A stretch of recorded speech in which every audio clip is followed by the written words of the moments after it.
Fast ന്യൂസിലേക്ക് സ്വാഗതം. മന്ത്രിസഭാ രൂപീകരണത്തിൽ തലസ്ഥാനത്ത് തിരക്കിട്ട ചർച്ചകൾ നടക്കുന്നു. ലീഗിന് 5 മന്ത്രിസ്ഥാനവും ഒരു പ്രധാന പദവിയും നൽകിയേക്കും. ചെന്നിത്തലയെ കണ്ട് വി ഡി സതീശൻ.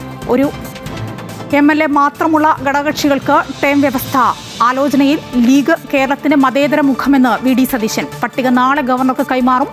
സത്യപ്രതിജ്ഞാ ചടങ്ങിൽ പങ്കെടുക്കാൻ BJP സംസ്ഥാന നേതൃത്വം.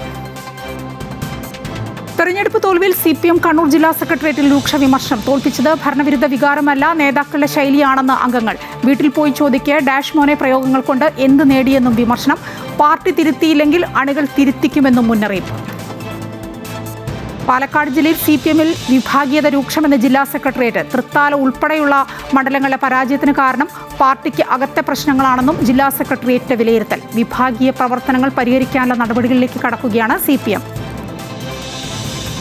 കനത്ത മഴയിൽ ഓടയിലെ മലിനജലത്തിൽ വീണ് യുവാവിന് ദാരുണാന്ത്യം. ആലപ്പുഴ ചാത്തനാട് സ്വദേശി ബോബച്ചൻ തങ്കച്ചനാണ് മരിച്ചത്. ഇന്നലെ രാത്രി പെയ്ത മഴയിൽ കാൽ വഴുതി വീഴുകയായിരുന്നു. ഇന്ന് രാവിലെയാണ് നാട്ടുകാർ മൃതദേഹം കണ്ടെത്തിയത്. ബോബച്ചൻ ഓടയിൽ വീണ കാര്യം രാത്രി ആരും അറിഞ്ഞിരുന്നില്ല. ഓട തുറന്ന നിലയിലായിരുന്നു, കൈവരിയും ഇല്ലായിരുന്നു. കോഴിക്കോട് കാവിലുംപാറയിൽ ശക്തമായ കാറ്റിൽ വ്യാപക നാശനഷ്ടം. പുലർച്ചെ 2 മണിയോടെ ആഞ്ഞു വീശിയ കാറ്റിൽ മരം വീണ് 7 വീടുകൾ പൂർണ്ണമായും 10 വീടുകൾ ഭാഗികമായും തകർന്നു. ശക്തമായ കാറ്റിൽ നിരവധി മരങ്ങളും കടപുഴകി. രാജ്യത്തെ ഇന്ധനവില വർധനവിൽ പ്രതിഷേധിച്ച് പണിമുടക്കുമായി ഡെലിവറി ജീവനക്കാർ. 12 മണിക്ക് ആരംഭിച്ച പണിമുടക്ക് വൈകിട്ട് 5 മണിവരെ നീളും. Gig and platform services workers union ആണ് പണിമുടക്കിന് ആഹ്വാനം ചെയ്തിരിക്കുന്നത്. മുഴുവൻ ആപ്പ് അധിഷ്ഠിത സർവീസുകളും നിർത്തിവെച്ചാണ് പ്രതിഷേധം. താരസംഘടനയായ അമ്മയുടെ ബൈലോ തിരുത്തും. പ്രസിഡന്റിന് കൂടുതൽ അധികാരം നൽകാനാണ് നീക്കം. കരട് രേഖ ഇന്ന് നടക്കുന്ന എക്സിക്യൂട്ടീവ് കമ്മിറ്റി തീരുമാനിക്കും. ജനറൽ സെക്രട്ടറി കുക്കു പരമേശ്വരനെതിരെ അമ്മ എക്സിക്യൂട്ടീവിൽ പ്രതിഷേധം ഉയർന്നിരുന്നു.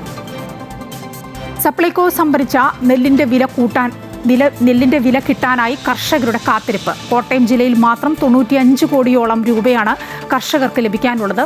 പുതിയ സർക്കാർ അധികാരമേറ്റാൽ വൈകാതെ പണം കിട്ടുമെന്ന പ്രതീക്ഷയിലാണ് കർഷകർ.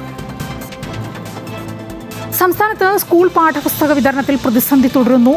LDF സർക്കാർ പടിയിറങ്ങും മുന്നേ പാഠപുസ്തക അച്ചടി പൂർത്തിയാക്കിയെന്ന് പ്രഖ്യാപിച്ചിരുന്നു. എന്നാൽ കോഴിക്കോട് ജില്ലയിൽ ഉൾപ്പെടെ 35% പുസ്തകം ഇനിയും വിതരണം ചെയ്യാനുണ്ട്. പല ജില്ലകളിലും പുസ്തക വിതരണം മുടങ്ങിയിട്ടുണ്ടെന്നാണ് അധ്യാപകർ പരാതിപ്പെടുന്നത്.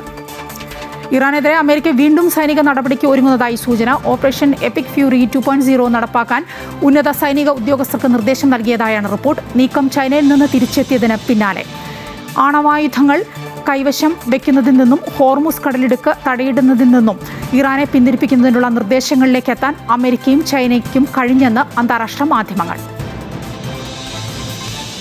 ഇസ്രയേൽ ലെബനൻ വെടിനിർത്തൽ 45 ദിവസത്തേക്ക് നീട്ടാൻ ധാരണയായി. US മധ്യസ്ഥതയിൽ ഇസ്രയേലും ലെബനനും തമ്മിൽ നടന്ന 2 ദിവസത്തെ നീണ്ട ചർച്ചകൾക്കൊടുവിലാണ് വെടിനിർത്തൽ നീട്ടിയത്. വെടിനിർത്തൽ ചർച്ചകൾക്കിടയിലും ലെബനോണിലേക്ക് ഇസ്രയേൽ ആക്രമണം ഉണ്ടായി. 2 മരണം. IS commander Abu Bilal al മിനൂക്കിയെ വധിച്ചെന്ന് US president Donald Trump. US Nigeria സംയുക്ത ഓപ്പറേഷനിലാണ് ഇയാളെ വധിച്ചതെന്ന് ട്രംപ് ട്രൂത്ത് സോഷ്യലിലൂടെ അറിയിച്ചു. IS തലപ്പത്ത 2ാമനാണ് Al മിനൂക്കി. ആഫ്രിക്കൻ രാജ്യമായ കോങ്കോയിൽ വീണ്ടും എബോള വൈറസ് വ്യാപനം. ഇതുവരെ 65 പേർ മരിച്ചതായാണ് റിപ്പോർട്ട്. 250-ലധികം പേർക്ക് രോഗം ബാധിച്ചിട്ടുണ്ട്. സാധാരണ കാണുന്ന വകഭേദങ്ങളിൽ നിന്ന് വ്യത്യസ്തമായ വകഭേദമാവാം പുതിയ വ്യാപനത്തിന് പിന്നിലെന്ന് ആരോഗ്യ വിദഗ്ധർ. 76-ൽ ആദ്യമായി വൈറസ് കണ്ടെത്തിയതു മുതൽ കോങ്കോയിൽ പലതവണ എബോള പൊട്ടിപ്പുറപ്പെട്ടിട്ടുണ്ട്. കോങ്കോയിലെ എബോള ബാധ തുടച്ചു നീക്കിയതായി റിപ്പോർട്ട് വന്ന് 6 മാസത്തിന് ശേഷമാണ് ഇപ്പോൾ വീണ്ടും രോഗം റിപ്പോർട്ട് ചെയ്യുന്നത്. ഫാസ്റ്റ് ന്യൂസ് പൂർണ്ണമാവുകയാണ്. നമസ്കാരം.